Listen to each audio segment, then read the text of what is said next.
Greetings, this is Doc Ock coming to you live and direct from Black Facts Headquarters Central this evening. Running a little behind schedule, just trying to overcome some of the technical difficulties we sometimes have from time to time. But we've been managing to overcome it one at a time as I do another rhyme. So, first and foremost, you know what you need to do. Go ahead and give us a like if you haven't done that already. Then give us a thumbs up if you're watching on YouTube.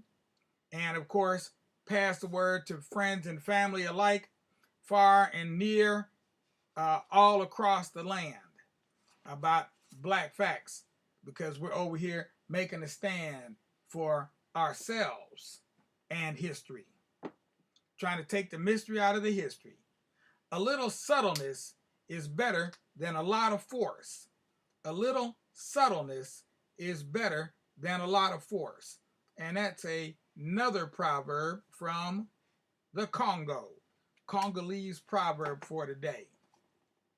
Okay, now as promised, I said we were going to begin to talk about we're going to introduce a new story. And the story we're going to be introducing is about none other than Mary Stagecoach Fields. And if you don't know Mary yet, you will by the time we get done, because we're going to be coming at Mary from a number of different angles, different people that actually knew or met Mary. Okay, they might not have known her really, really well, but they at least were able to get a chance to meet Mary Stagecoach Fields, who started her life way back in 1832 in the great state of Tennessee on a plantation there. We don't know what they were growing exactly over there in Hickman County, but they were over there in Hickman County. So let's see exactly what was Mary up to anyway. How did her garden grow? Because you know she liked to work out in the garden too. How did Mary's garden grow? And today we're going to be telling the story from the perspective of two people. One of them being going by the name Cowboy Eddy, and the other one being the person who put their pen to paper, Merle Travis Peterson. Okay, Merle Travis Peterson. So let's hear what Merle had to say about what Eddie told him. When I was a teenager, I got a job chauffeuring an old cowboy named Eddie Lemire. He has had a few accidents in town and his eyes were bad, so the judge took his driver's license. He needed rides to the store, to the cattle auctions, and on occasion to the local bars to look for his son Larry, who sometimes took the truck and went on a drunken bender.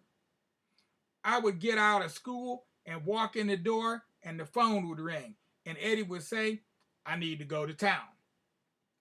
He had an old maroon Chrysler and he would drive it to the gate. I would open the gate and get in the front seat, drive through, close the gate, jump in the front seat again, and head to town. Eddie was the last of the real Montana cowboys, or at least I thought so. He didn't think of himself as a cowboy, though, or as a rancher. He was a cattle buyer. He bought cows at the auction, and the semi would drop them off at his place. And they would wander in his fields across from my folks' house and eat grass. And over the months, he would fatten them up. Then the semi would come, take them back to the auction, and he would sell them for a profit. Eddie had been a rodeo champ and rode bulls. And what else did he do? He rode bulls in Madison Square Garden in New York City when he was young. We had a lot of long talks, and he told me many stories about his life as we drove around Great Falls, going from bar to bar looking for Larry and the truck, mostly the truck. It was a red 1974 Ford four-wheel drive, and it was all beat to smithereens from cow work. Eddie had bought it new off the Bison Ford showroom floor, and he loved it. He wanted it and he needed it because even though I drove him to town and to the store, he still drove around on his property working cows. The St. Peter's Mission Church and Cemetery, also known as St. Peter's Mission and as St. Peter's by the Rock, is a historic Roman Catholic mission located on Mission Road, 10.5 miles northwest of the town of Cascade, Montana. He pulled a pack of cigarettes out of his pocket and put one to his lips, gesturing to me with the pack and a questioning nod. He offered me one, as he always did, and I declined like I always did. "Were your folks pioneers, Eddie?" I asked. Eddie laughed as he exhaled. A rattling cough followed an old, hard cough you could feel. Then he said, "I was an orphan. I didn't know my folks. I grew up on St. Peter's Mission." "Where's that?" I asked. "Outside of Cascade, about 10 miles. He said. "What was it like there? Like growing up there?" I asked. "Fine, it was good. Lots of other children. We were a long way from town, and that's where I learned about cows and horses. Working at the mission, it's up at the foot of the mountains on the Rocky Mountain front. Just the children and the cows and the horses and the nuns." He laughed again, followed by another cough. "We never saw anybody except the mail lady.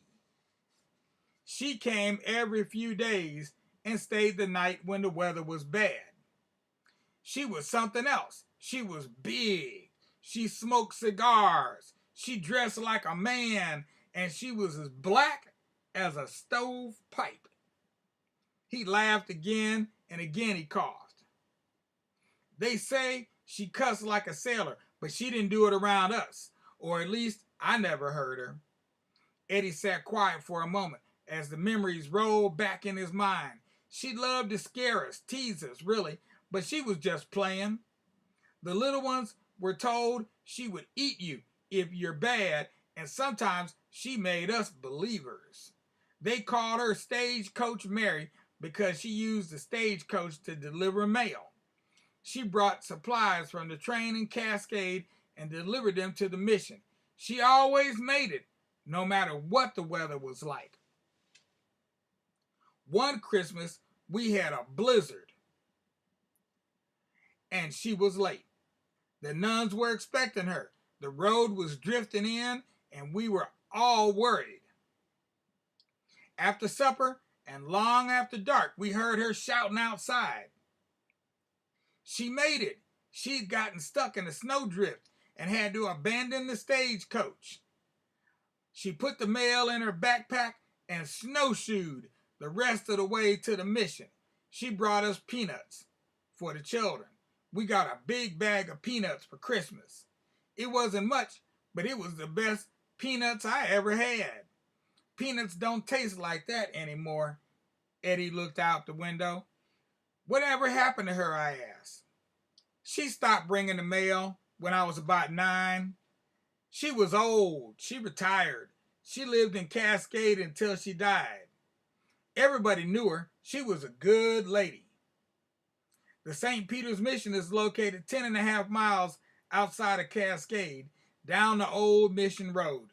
It was established in 1865 to bring Christianity to the Blackfeet Indians.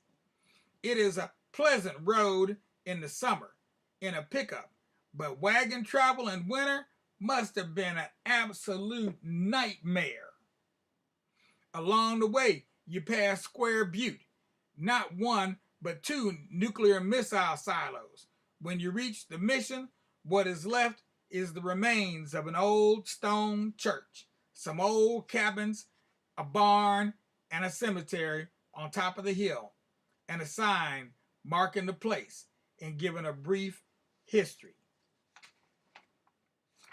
Now, we're going to read part 2 of this one tomorrow. We'll come back to this tomorrow, and we'll read part 2. And we've got a poem we're going to read as well about Mary Stagecoach Fields. So we'll come back to her tomorrow.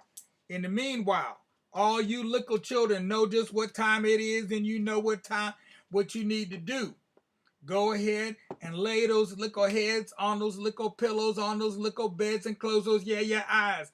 And when you see that sun coming up in that sky, you'll feel those sunbeams beaming down on your eyes. And you know just what time it is. It'll be time to rise and shine, oh children of mine. So until then, we hope you enjoy life with a grin from your ear to your chin. After you get some sleep, of course.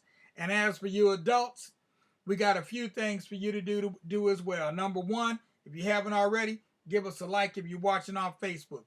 If you're watching on the tube, give us the old thumbs up. And last but not least, go ahead and subscribe to our YouTube channel. We need as many of you to subscribe as possible. And if you like, you can even become a sustaining member of the Black Facts family. Easy to do. All you got to do is go to our website at blakfacts.org. Look for the donate button in the right-hand corner. Make your donation there. In the meanwhile, this is Doc Ock, signing off. We'll be back tomorrow at noon. High noon. We'll be back and we'll be continuing with the narrative of none other than Sojourner Truth. We're going to give you the truth about a sojourner here in the land who went from coast to coast without a boast, spreading the good word, spreading the good news that all men were born free and should be forevermore. Peace out without a doubt, with justice, because anything less disgusts us. Let me just say, give a wave to, I see Thomas out there and Esther. Let me give a wave to Thomas and Esther. And then we're going to go right on into our extra. Peace out, y'all.